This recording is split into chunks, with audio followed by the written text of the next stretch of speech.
Bismillahirrahmanirrahim. Assalamualaikum warahmatullahi wabarakatuh. Selanjutnya, mari kita nikmati sarapan bersama. 1, 2, 3 dan 4. Tangan ke depan, kaki dilipat.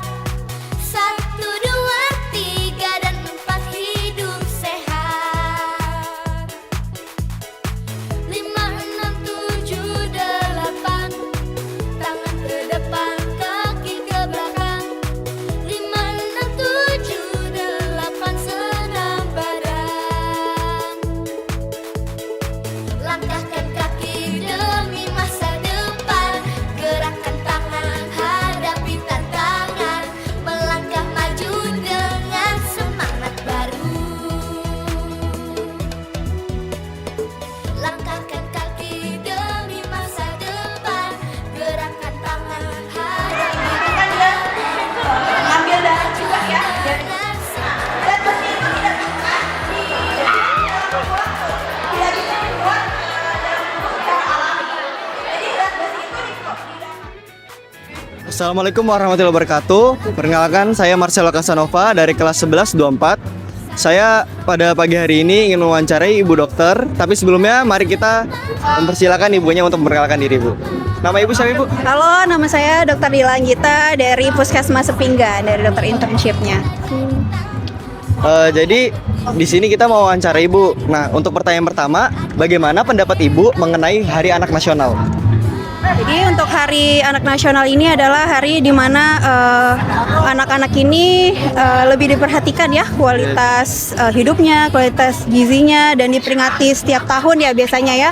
Itu bagus sekali ya, karena anak-anak ini adalah calon generasi penerus bangsa, jadi calon emas. Jadi harus dipastikan anak-anak kita di masa mendatang ini akan menjadi anak-anak yang sukses dan generasi emas selanjutnya. Seperti itu. Baik, Ibu. Terima kasih, Ibu. Nah, langsung aja ke pertanyaan kedua ya, Bu. Menurut Ibu Dokter nih, stunting itu seperti apa dan penanganannya seperti apa ya, Bu? Oke, jadi stunting ini sebenarnya masalah multidimensial ya teman-teman semua, jadi masalah yang kompleks. Jadi penyebab utamanya stunting ini adalah masalah dari gizi kronis. Jadi kekurangan gizi kronis dalam jangka waktu yang lama. Biasanya kalau stunting itu dia dimulai dari usia kandungan sampai 2 tahun anak itu lahir, atau yang dinamakan 1000 hari kehidupan. Jadi stunting ini karena adalah masalah gizi kronis, maka untuk upaya pencegahannya sendiri yaitu untuk menyeimbangkan gizi kita ya. Jadi untuk ada sekarang program pemerintah namanya Isim Piringku. Jadi itu isinya 50% berisi lauk dan karbohidrat, 50% lagi dibagi 2 menjadi buah dan sayur seperti itu. Jadi anak-anak calon-calon ibu ya terutama itu harus memiliki gizi seimbang dan untuk mencegah anemia gitu ya. Jadi harus diperiksa rutin ke dokter agar tidak terjadi anemia, dan kalau memang terjadi anemia harus diobati, yaitu minum tablet tambah darah biasanya. Itu tuh mencegah faktor resiko dari terjadinya anak yang stunting di masa depan.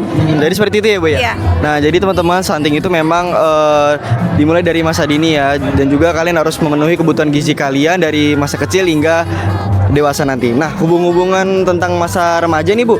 Kira-kira bagaimana pola hidup sehat untuk anak remaja yang biasanya kadang-kadang tuh di usia-usia kita gini ada yang masih begadang sambil main game, atau kadang mereka makan sembarangan, atau mungkin pola hidupnya memang kurang sehat. Kira-kira untuk anak remaja tuh harus seperti apa ya, Bu? Dari pola gizi dan juga olahraganya deh.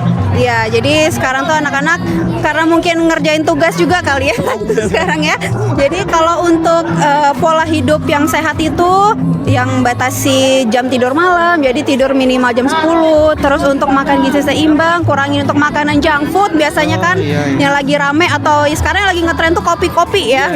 Karena kopi itu secara penelitian itu bisa untuk menyebabkan anemia. Materinya seperti itu. Jadi kurangi junk food, kurangi makanan-makanan yang berlemak, batasi asupan lemak, kolesterol seperti itu. Kemudian tidur yang cukup, kurangi asupan kafein, kopi. Jadi gitu teman-teman. Untuk pola hidup yang bersih dan sehat, jadi rajin cuci tangan. Terus untuk lingkungan sanitasinya semua harus baik. Oh iya, Bu. Ya paling segitu aja teman-teman, dan jangan lupa ya untuk kita anak-anak remaja yang memang mungkin deadline tugasnya banyak banget, kita harus tetap jaga kesehatan kita, tetap jaga pola tidur dan jaga pola makan kita ya. Tetap olahraga dan tetap sehat semuanya. Terima kasih, Bu, untuk wawancara kali ini. Mungkin sekian dari kami. Wassalamualaikum warahmatullahi wabarakatuh. sejak dulu.